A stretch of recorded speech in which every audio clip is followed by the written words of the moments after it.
सेनगाव तालुक्यातील महाळशी भागातील आजेगाव पांदन रस्ता खुला करून द्यावा व शेतकऱ्यांच्या इतर मागण्यांसाठी हिंगोली येथील उपविभागीय अभियंता अधिकारी बांधकाम विभाग कार्यालयासमोर आज उपोषण व ठिय्या आंदोलन करण्यात आले। सर्व संबंधित विभागाकडे आपली मागणी लावून धरली होती। डॉक्टर रमेश शिंदे यांच्या नेतृत्वाखाली शेतकऱ्यांनी हा प्रश्न लावून धरला होता, परंतु मागणी मान्य होत नसल्याने अखेर याच प्रश्नासाठी हिंगोली येथील उपविभागीय अभियंता सार्वजनिक बांधकाम विभाग यांच्या कार्यालयासमोर शेतकऱ्यांनी आंदोलन केले। यावेळी अधिकाऱ्यांसमोर डॉक्टर रमेश शिंदे मात्र आक्रमक झाले। संपादक कृष्णा कराळे, टीव्ही 24 मराठी, हिंगोली।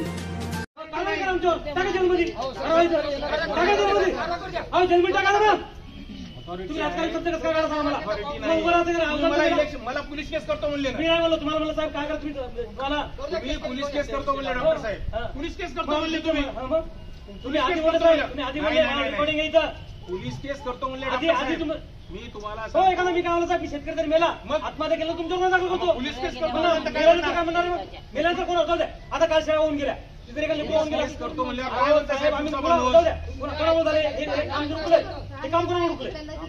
हे रस्ता 2 महिने बंद कोणामुळे सांगा, काय सांगा लागलो तुम्हाला, काम चालू आहे, काम बंद 2 महिने रस्ता कशा 2 महिने चालू आहे अजून